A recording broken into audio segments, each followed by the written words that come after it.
All right, so let's do our next movie, which is not a part of our bad, good movies of the month, though it does fall into some traps that bad movies So have. I picked this for you to watch because I wanted you to watch this for a little bit. Did we say the name already? It's Cane River. Cane River, spoilers for Cane River and anything we talk about. So I watched this back when Criterion had the Black Lives Matter kind of collection. I forget what it was called, but it was spurred on by all that Yeah, stuff. I watched it around the same time as Higher Ground. Is that what it's called? Or Are you thinking Ordinary People or something? no, Ordinary People. Ordinary Lives? Wasn't it? No, What's that one called? Ordinary People is the one that it has Mary Tyler Moore in it. What am I It's the one thinking of? about the married couple. Yeah, with Bill Gunn in it, or no, not right? Yeah. Yeah. What's it called? Where she's looking, for those listening, she's looking. We Because can't. this is gonna drive us crazy. Yeah, it's just give us a moment. It's Bill Gunn and Is it her Losing Ground? Losing Ground. Yeah. Losing Ground. So Losing Okay. Ground. So I watched it around the same time as Losing Ground. And so I think I'm not sure. I know that Losing Ground had a black woman director.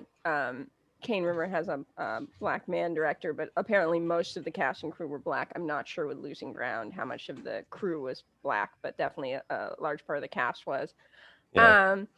But it is interesting because I think when we talk about, and I'll let you summarize it in a moment. I'm just going over why I picked it. When we talk about amusing bad movies, we usually are talking about sci-fi or horror. Bad comedy is usually just unpleasant. Yeah. Bad rom-coms, bad drama. It tends to not be very entertaining in general. But this You was need it to interesting. be. You need to be wacky and out there to be enjoyable. Yeah, it needs to be kind of off the walls. This is a low budget I would call it a rom-com, although it's got drama to it too. And I found it kind of charming. And I would say there are some good bad moments in it, and then there's some good moments, and then there's some bad moments. And I just found it to be a really interesting specimen. And it's got, the black director, black cast back in 82. So this is kind of before a lot of that was happening. And I do believe the There's still director, not a lot of that happening, but right. But there was a brief kind of a surge with the LA Rebellion, and Spike Lee started just a few years later, right? right. And I do believe that the director of this died before he could really finish it. So that might have. And Yeah. I think they even specifically say that the editor on this, it was like their first editing job, and if they could go back, they'd do a lot of things differently. But anyway, since we're watching low budget bad movies, I thought I'd throw this in there as kind of like a completely, and now for something completely different, but that's also got some overlap. Yeah, no. Definitely. So the synopsis of Cane River is Peter Peter Metois. They said it in the movie. Metois comes home to Cane River from college. I believe he's graduated, and he was going to be drafted by the NFL. I think even the New York Jets get named for some reason. I don't know why. But he decides not to because he sort of feels like he just doesn't, it doesn't work for him. Like he's being paid money to do something that like doesn't, it's all putting on a show for people, and he just kind of feels like that isn't him. Sorry, I'm going in the weeds. Then he gets back, and gets back to his family there, and he's back in town, and he goes to this historical plantation where he meets Maria Mathis. I get that right? Yeah, Maria Mathis. Now, Metois is from, Peter is from the Creole section of Cane River, I guess. Excuse me. And Maria is from, I don't know, a different section that's more just straight black people. They aren't mixed necessarily, or they aren't Creole because of the French thing is what the Creole thing is, I think. Isn't that right? I can explain this later if you want, because you should explain it later. Anyways, they meet at this place, and a romance starts to burgeon and form. Burgeon starts to form from this, And the rest of the movie is really just the romance between them.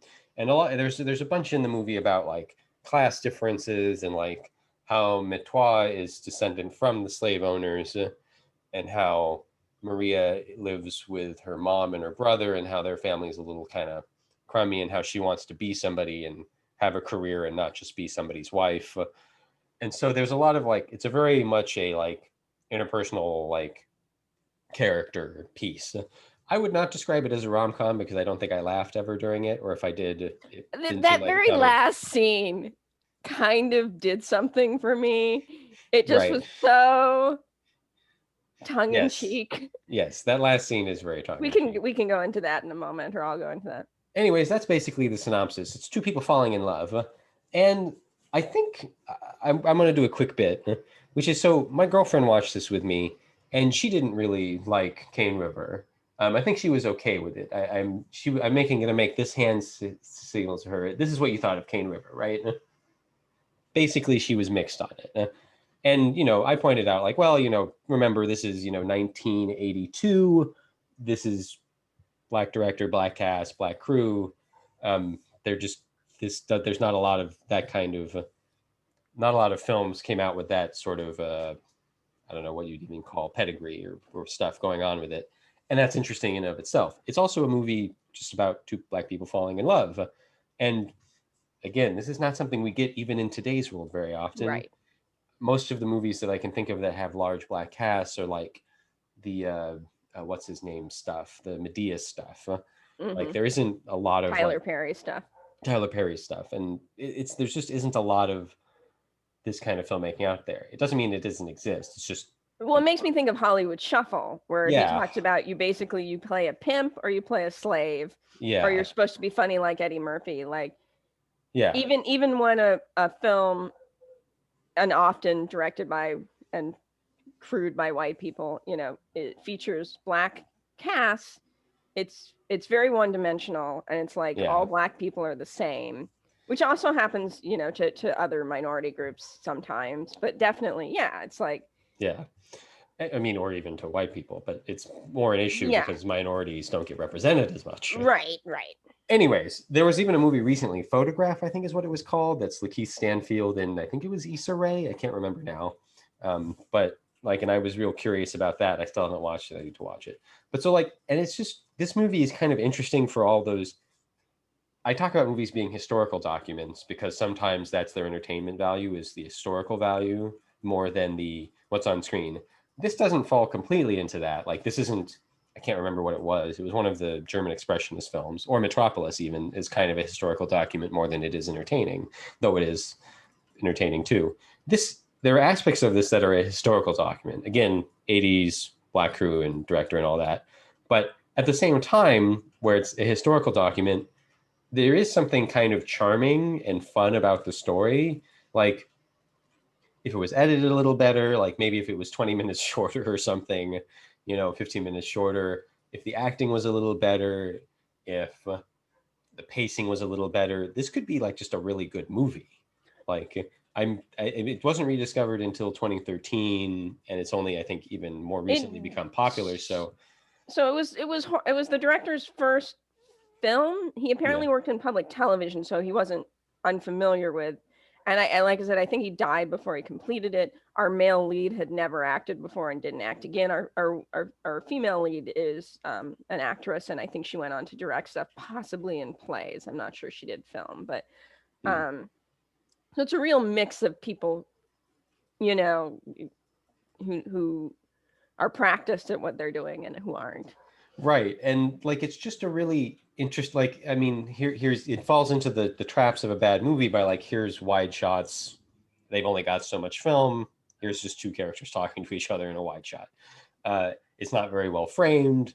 The lighting isn't necessarily very good. Again, the acting kind of goes in and out of being good. Yeah. Some of the dialogue is just like people sort of mouthing at each other. But then at the same time, there's also like really good stuff. Like, there's a scene where Peter's sister is sort of questioning like, Maria, where do you come from? And Maria gives like I was born on this day. I'm this tall. I weigh this much. This makes me a Pisces. Is that what you're after? And the sister starts laughing and is like, yeah, I guess that covers all of it. And it's like, that's just a really cute scene. Like, that's just really good. And In the a whole, way, sorry, I have a question for you, but let me let you finish. and also there's a couple scenes that, where Peter's like, oh, well, I may be a Metois, but like, I'm also, black. Like, I'm not just, the slave owner half of my heritage. I'm the other parts of my heritage too.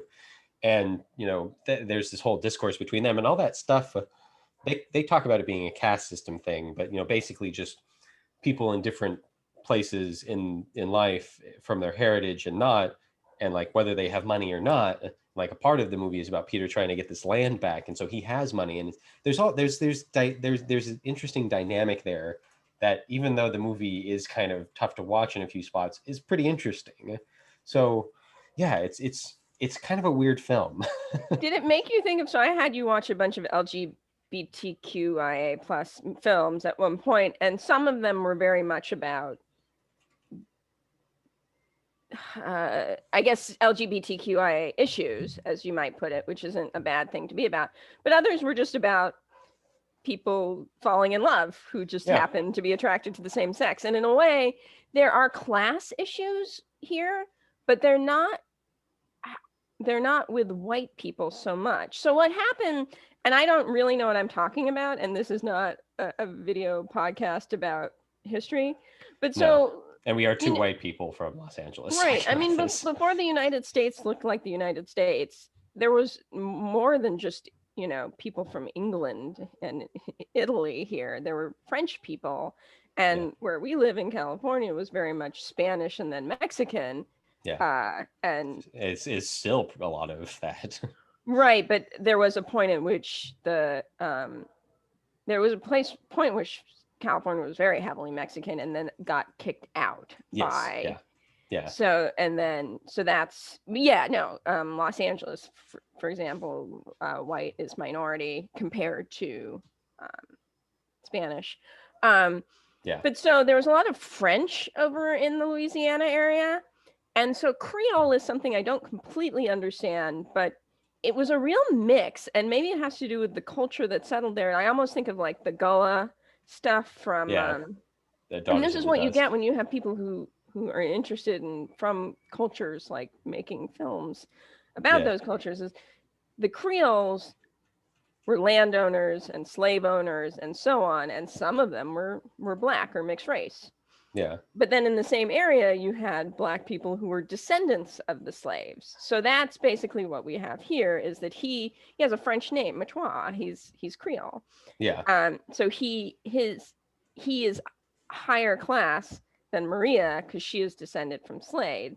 And so it points out that like being black isn't itself like a monoculture. Like it's like how it drives me crazy when I should like something because a woman is in it. Like there are women who I have less in common with than I have in common with men. Like it depends on the woman. Like there are definitely women's issues that I like to see on screen sometimes, but there's also women's issues that have nothing to do with me. And and that's why, I mean, sometimes we talk about, the depiction of women in a film, and it's like, sometimes you're like, well, this isn't for me, but this is for someone. And it's like, I might even like a portrayal of a woman better, even if it's, not one that fits with you. Because again, there are no monolithic cultures out there.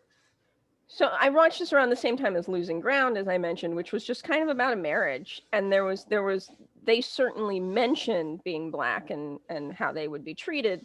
But, their lives were about so much more than just the issues they faced. And so I thought it was interesting for that reason. But I also found it charming. I mean, he's not a great actor, and I think he admits it in that interview. Like, he'd never acted before. But also, as we mentioned in one of our previous things, the editing in this is not good. And bad editing really screws actors over because it gives long pauses and stuff that makes them look very stiff and stilted, so it doesn't do him favors. But there was just something charming about just watching two people fall in love. I think it's funny they talk about, because we watched some of the supplementary material that Criterion had, that she didn't know how to swim. There's a scene where she's swimming. And it's interesting because it's not often that I see something that is just a romance that has a low budget. That, I mean, I guess, Sparrow's Dance. Like there is some lower budget stuff. I'm not sure how much money Lars and the Real Girl had. I'm sure it had some money, but Yeah. um, yeah, there was just something kind of charming about it, and I thought it was interesting. And there was some times where you could see, the director was like, there's some scenes with her in the park holding that flower. Like you could tell he was like trying to do art house stuff for Yeah. like a little bit, and it didn't quite work. But Didn't quite work. I thought it was charming, and again, it also made me think of Losing Ground, and also Daughters of the Dust, where it's like, here's a specific story instead of like slavery, and which is, it's important to have movies about that, but we've got a lot of movies about that. It's nice to see Yeah, again, other groups of people explored. You just don't get to see. I'm trying to think of what the words are that I've heard on podcasts and people talking about, but just like you don't get to see movies about like Black beauty and Black love very much. Yeah. If you do, it's usually like tertiary, or often it's like a specific kind. I feel like in the 90s there was a whole group of like women finding, like older Black women finding love, but even that has like some odd connotations when that's the only thing you're seeing, where it's like, what are we saying about Black men as a whole? Like, yeah, it's some odd stuff like that going on.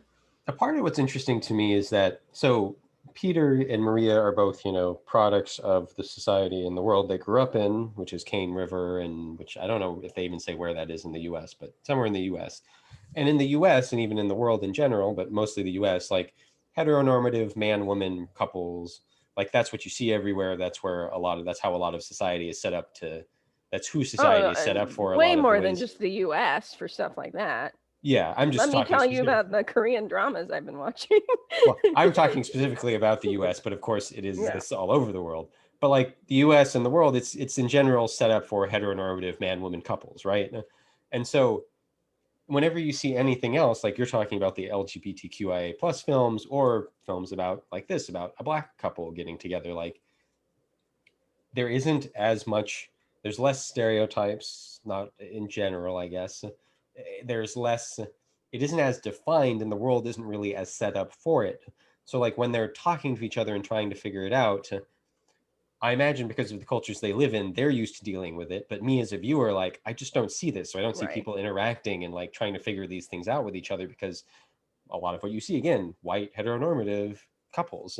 So the way the coupling works for a different group is different. Right. As you would expect. So it's just interesting to see something play out that way, and how it played out for them. And in Losing Ground, it's not as specifically about race, although race plays into it. It's more about like the creative versus the intellect. Whereas this is about like, two different oppressed people, one who has money and one who doesn't, and sort of how they interact. I mean, I'm boiling it down to like log lines here, but like, and that's just interesting. It's, Peter's father saying like, why did you have to date a girl, that's over on the other side of town? Why couldn't you have stayed in the Creole section? And, Maria's mom saying like, you can't go out with him because he's Creole, and the Creoles are the slave owners. Right. And like, just all of that, Well, it's like there's classes within white people. Yeah. You know that. I mean, the wrong side of the tracks, usually when you think that, you think about some rich girl dating some poor boy, and they're both white, and so of course there's class systems within all kinds of groups. So. Well, we've talked about how like even in traditional Hollywood, even up to now, but more specifically we've talked about it with the 60s, like you didn't get to keep your name. You had to have a certain kind of white name to be a star. Like if you like, there was no hope for groups of white people who were slightly different than the norm. Then it spreads out from there to minority groups. Right. Anyways, where it's even worse. We're not crying the plight of the white people. We're just kind of showing that it's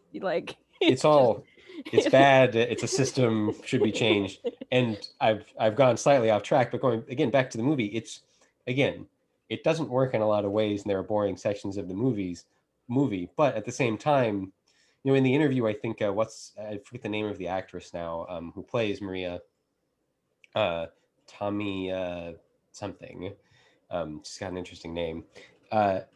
She talks about how like, well, what we did was really something good, and I sort of had to cock my head and be like, well, you're not really wrong. Like, she's really not wrong. You did do something good. It isn't great. Maybe she may have even said great. I don't know. And it's like, you did do something there.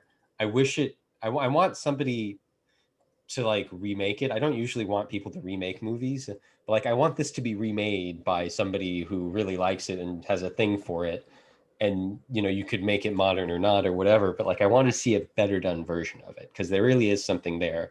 And again, I just want to see more stories like this, but Right. the movie itself, like, I want to see this specific story done again almost. Yeah, and I think between the two of us, I like a rough little underdog more than you. Like Yeah. And I love the ending. The ending is Yeah. she's going to go off to college, and in order to appease her family, she's basically going to like break up with him Yeah. so that she can pursue being this independent, self-sufficient woman. Yeah. And so she has this whole speech with him at the, I guess it's the train station. Yeah. And I think it's a bus station. And shakes his hand. And then after like everybody's walked away, he's still there, and you see that she handed him something. And it's this like piece of paper that's like, don't worry, I'll see you in 2 weeks or something like that. And he's just like, yeah. Yeah. It just was so silly. I really enjoyed that. It is very silly. I mean, I don't know that I need to see it remade.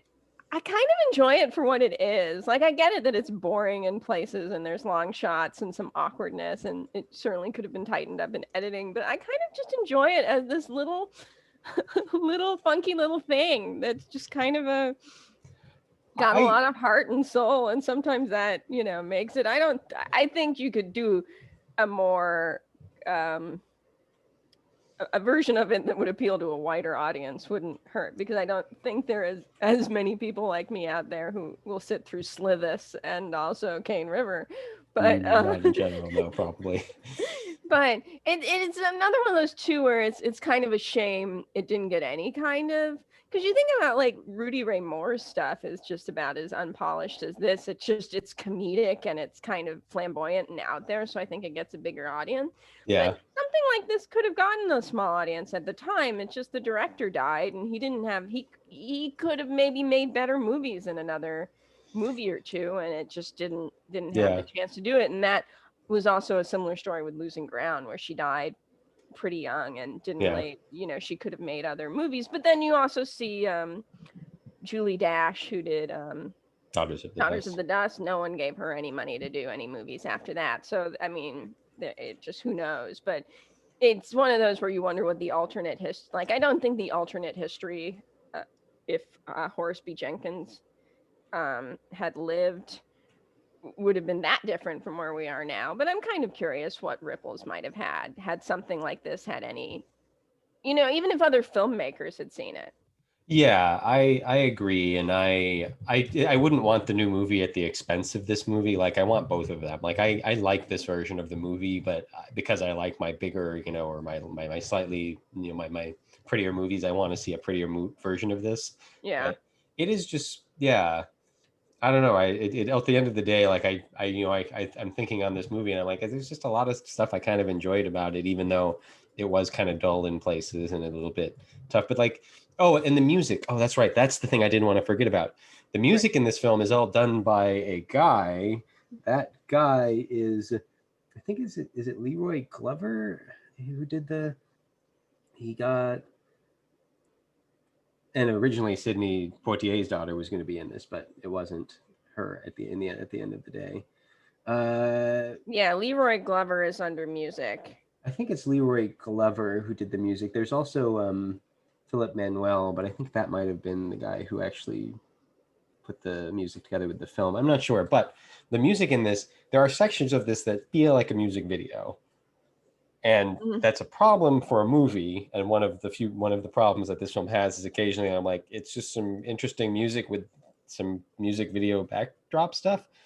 But the music is actually really good. It's very 80s to me, but like, it's pretty good. And so, but like, it's 80s. When you say 80s, I think it's very saxophone heavy, though, isn't it? It's not 80s like synth.